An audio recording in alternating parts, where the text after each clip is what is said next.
নমস্কার। আজকের পর্বে সবাইকে স্বাগত। আমার গলা শুনে বুঝতেই পারছেন আমার গলার কন্ডিশনটা খুব একটা ভালো নয়। বেশ ঠান্ডা লেগেছে এবং তার জন্য গলাটা ধরেও আছে।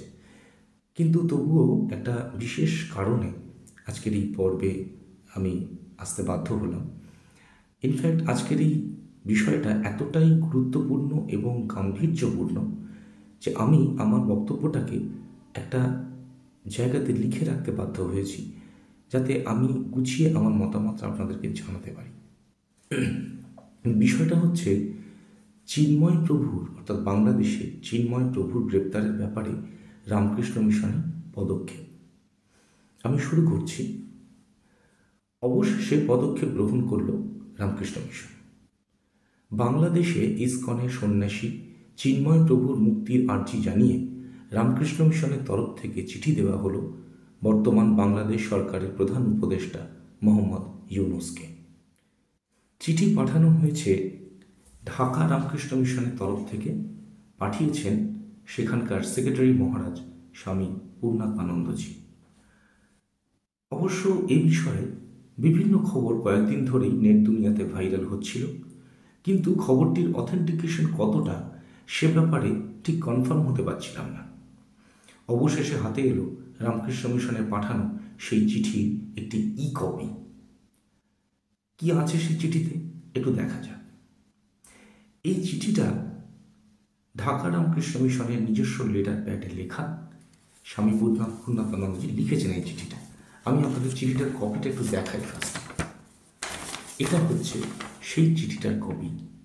আপনারা দেখতেই পাচ্ছেন এটা ঢাকা মঠের নিজের প্যাডে লেখা। এখানে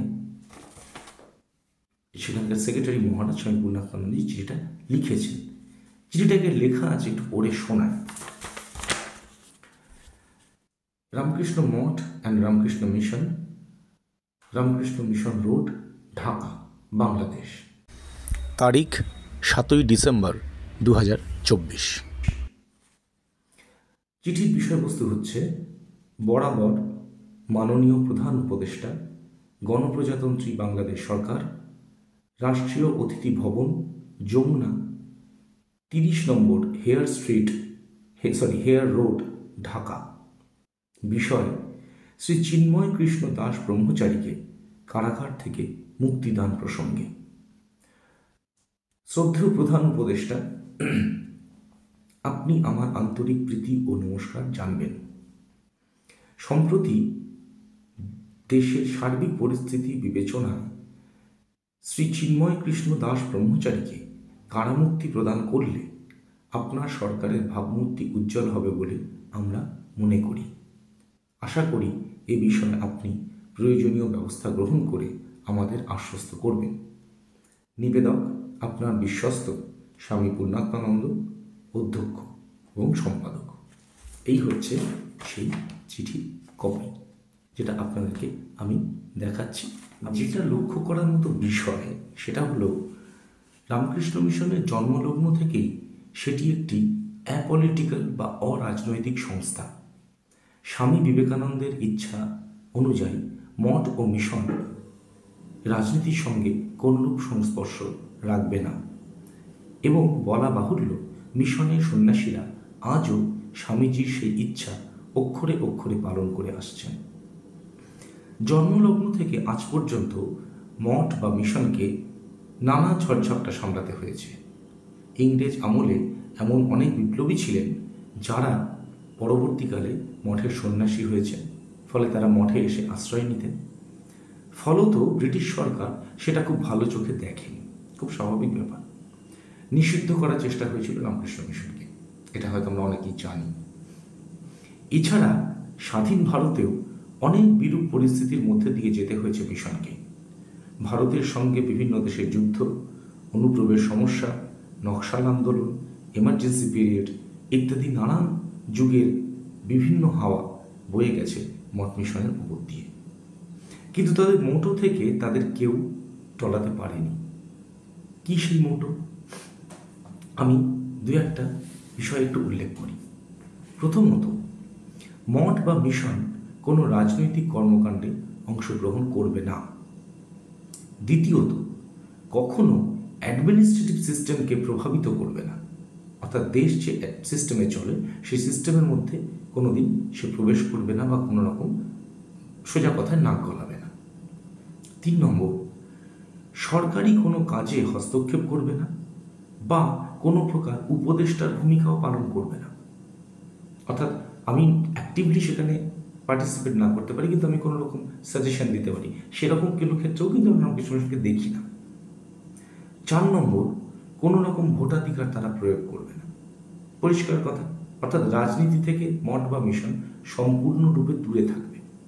ইনফ্যাক্ট এখানে একটা কথা বলে রাখি, সিস্টার নিবেদিতাকে স্বামীজি কিন্তু সন্ন্যাস দিতে চাননি বা সন্ন্যাস দেননি।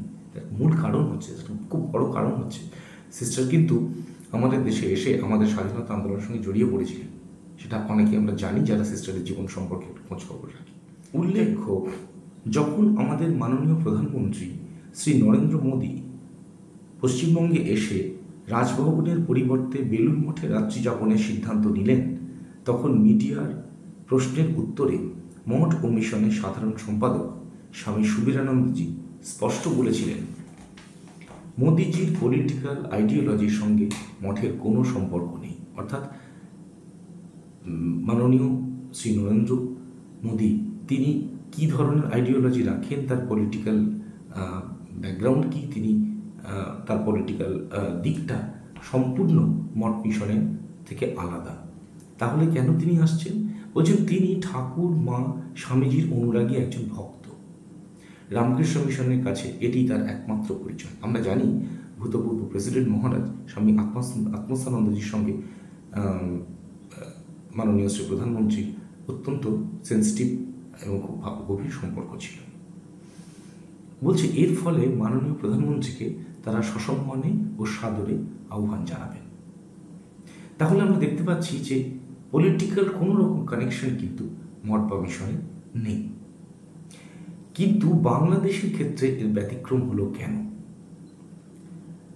আমরা দেখেছি ইনফ্যাক্ট শেখ হাসিনা যখন সরকারে ছিলেন বা ক্ষমতায় ছিলেন, তখনও সেখানে সংখ্যালঘুদের নিপীড়নের বিষয়ে অন্যান্য সকল সম্প্রদায়ের সঙ্গে রামকৃষ্ণ মিশনও বিশেষভাবে সোচ্চার হয়েছিল।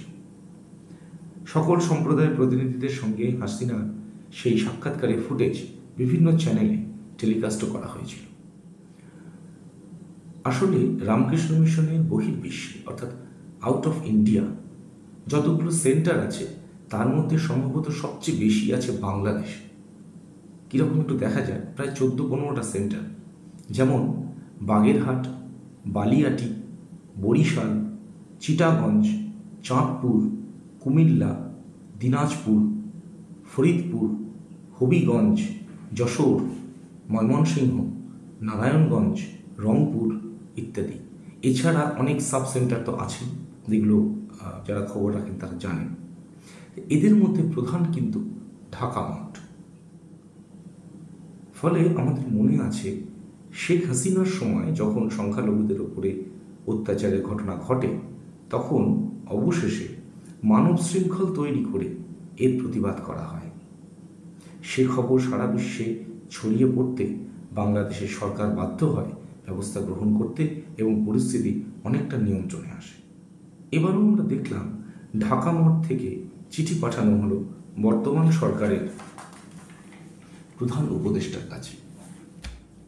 কিন্তু কেউ যদি এগুলিকে মঠ বা মিশনের তরফ থেকে কোনো রাজনৈতিক পদক্ষেপ বলে মনে করেন, তাহলে তিনি ভুল করবেন। আসলে বিষয়টা হলো দেশ যদি সঠিকভাবে পরিচালিত না হয়, তাহলে সমাজ, অর্থনীতি, স্বাস্থ্য, শিক্ষা ভেঙে পড়তে বাধ্য। ফলে সাধারণ মানুষের ধর্মাচরণে বাধা পেতে বাধ্য। সেটা ভারতের ক্ষেত্রে যেমন প্রযোজ্য, বাংলাদেশের ক্ষেত্রেও তাই। এক্ষেত্রে চিঠির এই লাইন অত্যন্ত তাৎপর্যপূর্ণ। আমি যে চিঠিটা একটু আগে পাঠ করলাম, কোন লাইনটা দেখুন। এখানে বলছে, সম্প্রতি দেশের সার্বিক পরিস্থিতি বিবেচনায় শ্রী চিন্ময় দাস ব্রহ্মচারীকে কারামুক্তি প্রদান করলে আপনার সরকারের ভাবমূর্তি উজ্জ্বল হবে বলে মনে করি।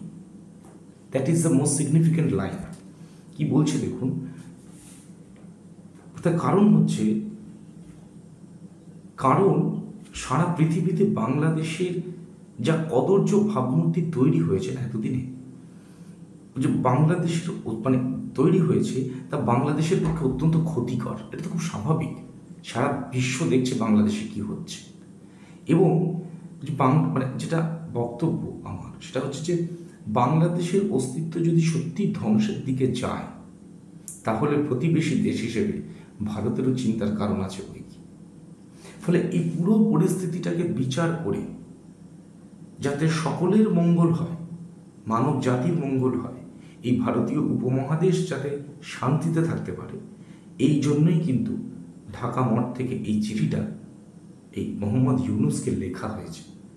এর মধ্যে কিন্তু কোনো রাজনীতির কোনো বিষয়ই নেই, রাজনীতির কোনো গন্ধই নেই। আমি আশা করি আমার বক্তব্যটাকে ভালো করে আপনাদেরকে বোঝাতে পারলাম।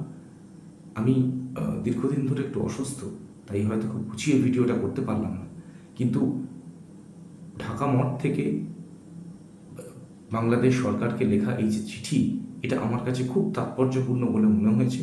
আমি আশা করব যে বাংলাদেশ সরকার এরপরে একটা না একটা ব্যবস্থা নেবে, কারণ সেখানে যা হচ্ছে তা সত্যি মানবতা বিরোধী, সেটাকে মেনে নেওয়া যায় না।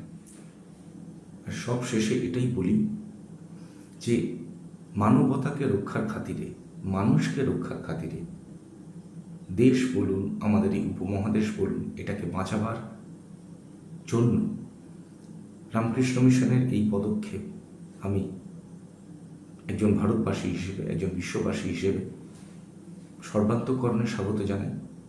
এবং আমি চাই বা আমি আশা রাখব যে মিশনের এই আর্জিতে বাংলাদেশ সরকার সাড়া দেবেন, তারা পরিস্থিতিটাকে নিয়ন্ত্রণে আনবেন। এবার এত সব গুরুত্বপূর্ণ গুরুগম্ভীর কথা ছেড়ে একটা মজার কথায় আসি।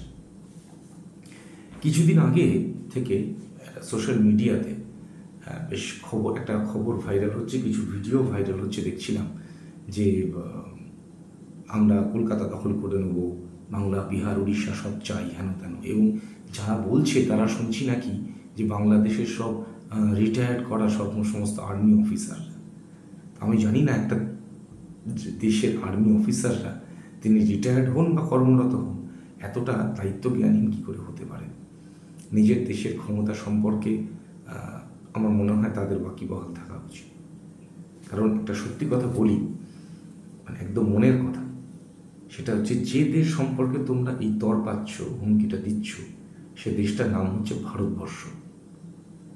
কলকাতা তো দূরের কথা, বর্ডারটা পার করে দেখাও, 1 ঘন্টা লাগবে না, পৃথিবী থেকে মুছে দেওয়া হবে। এটার নাম হচ্ছে ভারতবর্ষ। যাই হোক, সবাই ভালো থাকবেন এবং ভগবানের কাছে কামনা করি যত তাড়াতাড়ি সম্ভব এই ভয়াবহ পরিস্থিতিটা যেন কেটে যায়, মানুষ যেন সত্যি তার অধিকার নিয়ে বাঁচতে পারে। আর আপনারা আপনাদের মতামত অবশ্যই জানান। আমি যেমন আমার মতামত আপনাদের জানালাম, আপনারাও দয়া করে আপনাদের মতামত জানান। আর অনেকে অবশ্যই জানাচ্ছেন, কিন্তু অনেক ক্ষেত্রে কী হচ্ছে, তারা হোয়াটসঅ্যাপে জানাচ্ছে, ফলে তাদের মতামতগুলো বাকি মানুষ জানতে পারছেন না, একটা কমিউনিকেটিভ একটা নেটওয়ার্ক তৈরি হচ্ছে না। আপনাদের কাছে আমার একান্ত অনুরোধ যে আপনাদের যা মতামত জানানো এই ভিডিওর কমেন্ট বক্সে জানান, তাহলে আপনাদের মাধ্যমে মানে আপনার মতামতটা অন্যের কাছেও পৌঁছে যাবে, এটা ভীষণ জরুরি। যাই হোক, সবাই ভালো থাকবেন, পরের পর্বে আবার দেখা হবে। জয় হিন্দ।